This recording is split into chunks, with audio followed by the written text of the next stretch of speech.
اب دیکھیے دو چیزیں ہیں، شریعت بدلتی نہیں ہے، کلچر بدلتا ہے۔ ایک المیہ ہمارے درمیان یہ ہوا کہ ہم نے کلچر کو شریعت کا رنگ دے دیا۔ آج صرف اشارے کر رہا ہوں، کل کی مجلس میں اس کو کھولتا جاؤں گا۔ پہلا مسئلہ کہ مسلمان تاریخ نہیں پڑھتا، دوسرا مسئلہ مسلمان نے کلچر کو شریعت بنا دیا۔ کیسے؟ آپ کو دلیل دوں گا۔ بھائی شریعت میں جو نماز کا طریقہ ہے وہ شیعہ جیسی پاکستان میں پڑھے گا ویسی ایران میں پڑھے گا، ویسی لبنان میں پڑھے گا، ویسی نجف میں پڑھے گا۔ جو حنفی اہل سنت ہے وہ جیسی نماز پاکستان میں حنفی پڑھتا ہے ویسی نماز مکے میں پڑھے گا، ویسی نماز مدینے میں پڑھے گا۔ تو اس سے پتا چلا کہ شریعت میں تضاد نہیں ہے، شریعت میں یکسوئی ہے، شریعت کا رنگ ایک ہی ہے، لیکن کلچر آپ کو بدلتا ہوا نظر آئے گا۔ کیسے؟ جیسا ماتم پاکستانی شیعہ کرتے ہیں ویسا ماتم ایرانی نہیں کرتے۔ آپ کے ماتم میں تھوڑی اسپیڈ ہے، ان کا ماتم تھوڑا سلولی ہے۔ عراق میں چلے جائیں اور سلو ہے۔ مثلاً یہاں عزاداری کرنے کے لیے کوئی زنجیر زنی کرتا ہے، عراق چلے جائیں گے وہاں کا مزہ نہیں کی جاتی۔ تو آپ دیکھ رہے ہیں کہ کلچر ہر جگہ کا بدلا ہوا ہے۔ اب لوگوں نے کیا کیا؟ اس کلچر کو شریعت بنا دیا۔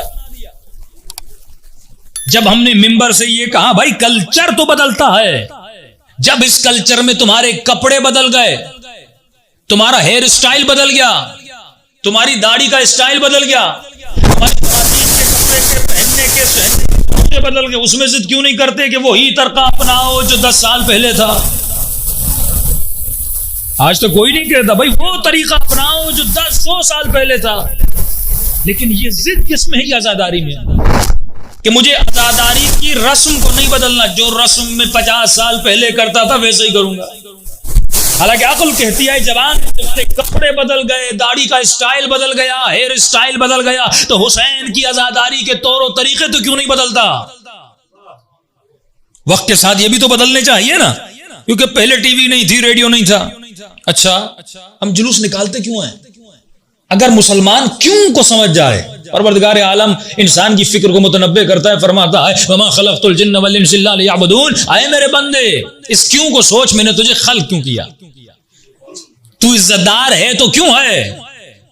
ایک کتا روڈ پہ مر جائے کوئی اس کو دفن نہیں کرتا، کوئی اس کے بارے میں سوچتا نہیں، لیکن واجب ہے کسی انسان کو مرتا ہوا دیکھو، غسل بھی واجب ہے، جنازہ بھی واجب ہے۔ کیوں؟ کیونکہ یہ بدن اس کا بدن ہے جس کے وجود میں رفقت من روحی کی روح ہے، جس کے وجود میں روح الہی ہے، تبھی اس بدن کو عزت ملی، ورنہ بدن کی کوئی قیمت نہیں ہے۔ یہی آنکھیں، یہی زبان، یہی کان، یہی گوشت، یہی ہڈیاں، یہی رگیں، یہی کھال تو حیوان کو بھی ملی ہے، لیکن انسان تو عزیز کیوں بنا؟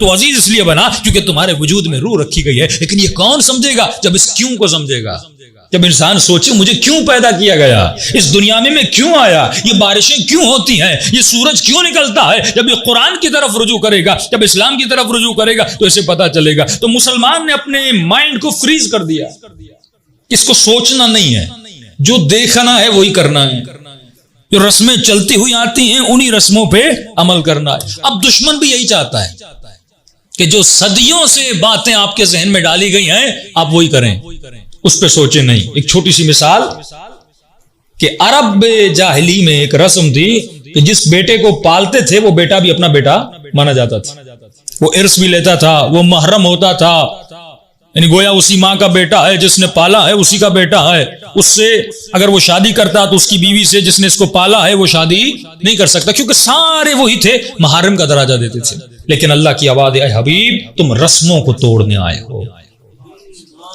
تم کلچر کو، سب سے بڑی جنگ ہے کلچر سے لڑنا، سب سے بڑی جنگ ہے غلط ثقافت سے لڑنا۔ اے حبیب تو عرب کی جہالت بھری رسموں کو توڑنے آیا ہے۔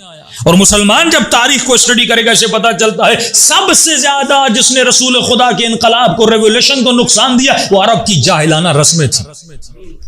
اگر یہ اپنے تعصب سے نکلتا، اگر شیخوخیت سے نکلتا، اگر قبیلہ پرستی سے نکلتا، کبھی بھی اسلام کا حال یہ نہ ہوتا کہ 60 سال بعد کربلا میں نبی کا نواسہ قتل کر دیا جاتا ہے، لیکن مسلمان کے جوں تک نہیں ہوتی، اسے پرواہ نہیں کون قتل کر دیا جا رہا۔